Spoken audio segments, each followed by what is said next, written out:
Hello my friends. Before we get started with today's video, I wanted to share something with you.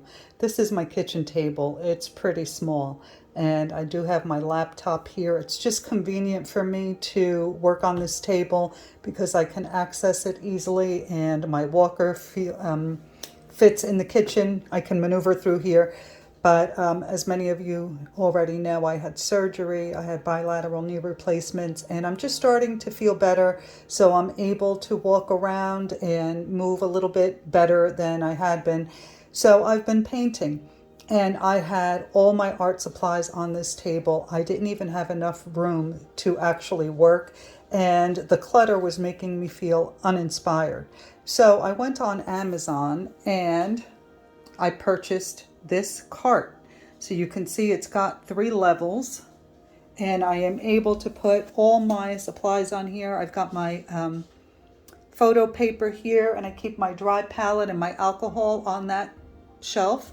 On this one I have all my watercolor books and blocks and papers, and then it came with these two little baskets that easily detach, and these are wonderful because I keep my alcohol ink brushes on here, some markers, and then all my other stuff, all my watercolor palettes are up here, my brush dryer is here, all my brushes. I even have a jar of water, so I can easily take this with me. It moves very freely, and it has 2 locking wheels, so I can move this with me anywhere I want to. So I wanted to share that with you because I thought it was such a great find. I'll be sure to link it in the description box below the video in case you're interested in purchasing one for your supplies. If you're having the same issue that I was having with the clutter all over the place. I think I paid $30 for this, and it was certainly worth every single dime. It was easy to put together, and I couldn't get on the floor to put it together, so I put it together while I was sitting on my sofa, just so you know how easy it is to put together. Anyway, let's get to today's video. Okay, so in today's video, I am going to show you, well, I'm going to try this. I haven't done it yet on photo paper or using alcohol ink. I've just been doodling while I'm watching TV in bed, and this is what I've been doing. It's just a simple doodle, but I really like the way it looks. On this one and in this one, I added a little bit of shading using a fine liner. On this one, I added a little bit of shading using a pencil, and then I softened it with a cotton swab. So I thought this would be interesting to do on a piece of photo paper and adding some color. So being that my alcohol inks are all downstairs and I can't access them, I did bring up these art supplies prior to my surgery. So I did bring up the dry palette. I prefer not to work with the alcohol inks upstairs in my house. I prefer to use the dry palette. So I have a piece of photo paper here. It was a full sheet. I cut it into quarters, and I've got some alcohol and of course a dirty brush. What a surprise. And I'm just going to go into my dry palette, and I'm going to add some color onto my paper.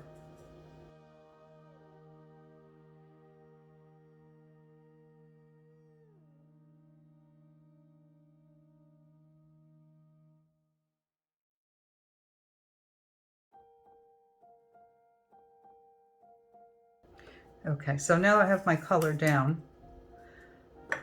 I'm going to use a spray bottle, and I'm just going, this is alcohol, actually refilled it with 99% alcohol. It's not 91. So I'm just going to give it a quick little spray just to add a little texture because I like that.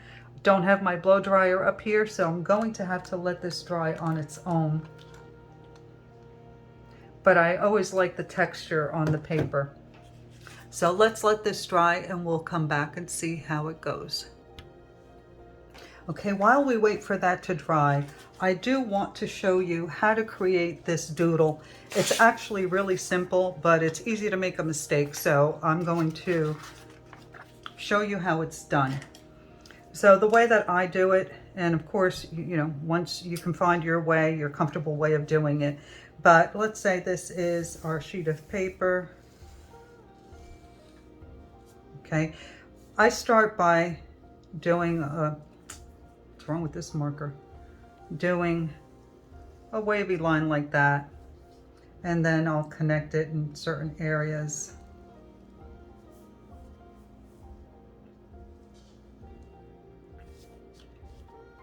And then I'm going to make this, I should have done this bigger. Anyway, I'm going to put dots here and there so that I know where they start and where they end, my circles that I'll be making. And then I start by making a small circle connecting those two dots, and I keep the lines close. And then I just continue to make it bigger, and always going to the same dot, never going below it or above it. And I'm just going in circles, so you can see it's really easy.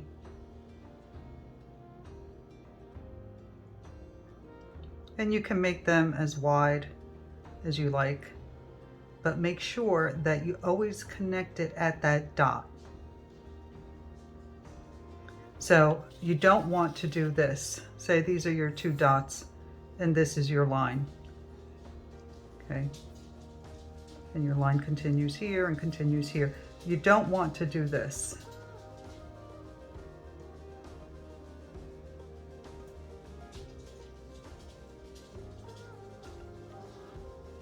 See how those lines are not connecting with that dot? So you want to make sure that your lines always connect at the dot.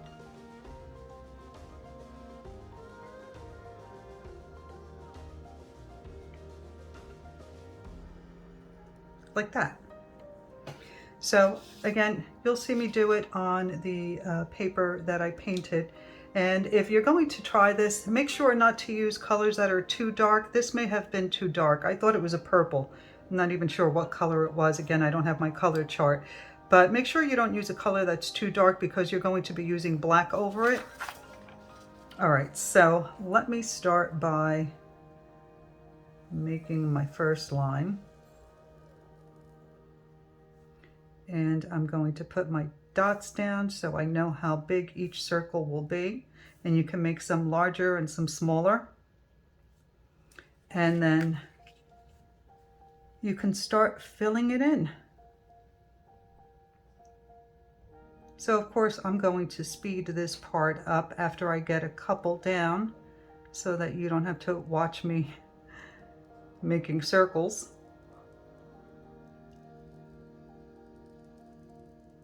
And you can use any fine liner. You can use MICRON pens or a Sharpie with a fine point.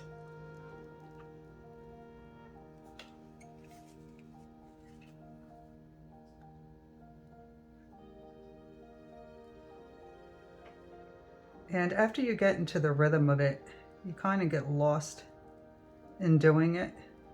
And it's really relaxing and enjoyable. So you can see I'm just connecting the dots, so to speak. And this can go by pretty quickly. And you don't have to fill in the entire sheet of paper like I did here. You can just leave some blank areas and paint them in black, which would be really nice with the color underneath. I think it would make the color pop. I think that that's what I may do instead of filling the whole paper up like this. All right, I'm going to pause this and I'm going to continue filling it in, and we'll come back in a moment. Okay, I wanted to show you what to do when you get to the end of the paper here, like I'm right here. I'm still going to go around, pretend that I'm going completely around, even though it's off the paper, so that the shape remains the same as the others. So I'll do it again over here. And you can see that on the dark area, it doesn't show up as well. So make sure to use lighter colors than that. And try and maintain the shape of the line that you drew. It's curved, so just start out with curved lines as you begin to do your circles. I think that that just makes it more interesting when they're not all the same shape.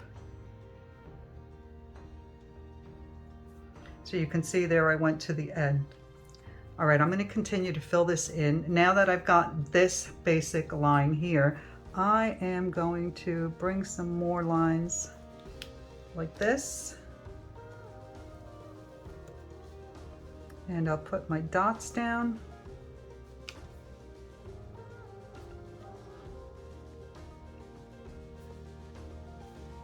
And now when you get to an area like this here, start with your circles. And you see they're going to touch, but just pretend that you're going completely around. Just lift up your marker and pretend you're following the shape.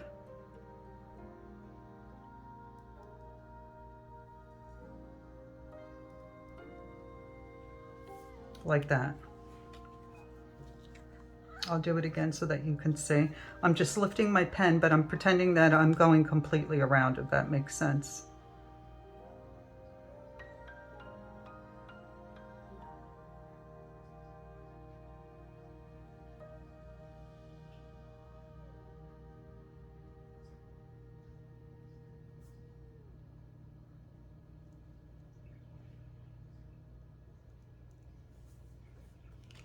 And then you can continue filling it in.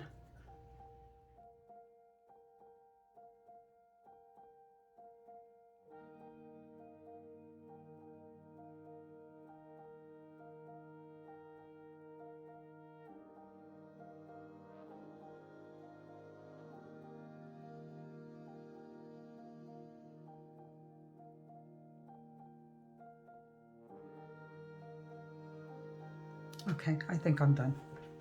So now I'm just going to start filling in these areas with my black marker. I wish I had one with a thicker nib, but it is downstairs and I can't go down the stairs, so I'll have to make do with what I have. You can also use, you can probably use ink to fill in the black, or even use a black Posca pen, a Sharpie marker, whatever you have available to you. Unfortunately, this is all I have, so I'm going to make do. All right, I'm going to fill this in, and then I'll come back and show you what it looks like. All right, so I had a little problem. I started filling this in using these fine liners that I purchased these, I think at Five Below or even maybe Dollar Tree, I'm not sure. So they worked beautifully on my copier paper, as you can see here. However, they did not work as well on the photo paper. I left this area without going over it. You can see that it's really light. And then when I was trying to fill in the background, it was very streaky. Luckily, I found a Posca pen in my kitchen and I was able to fill in the background, and then I went over the lines to darken them, and I started to lose a little bit of the detail. So of course I wasn't happy with it. So I did it again. And using the same process, I swiped the colors in the background, then sprayed it with a little bit of alcohol, and once it dried, I started recreating the shapes. And I made them a little bit larger and my lines a little bit further apart because I was using a Posca pen and it's got a broader nib. But you can see how pretty this one turned out in comparison. I mean, this one isn't bad, but this looks much better. In any case, I like to share my successes and my failures. This was a failure because I did not have the right markers. I think that MICRON pens would work really well.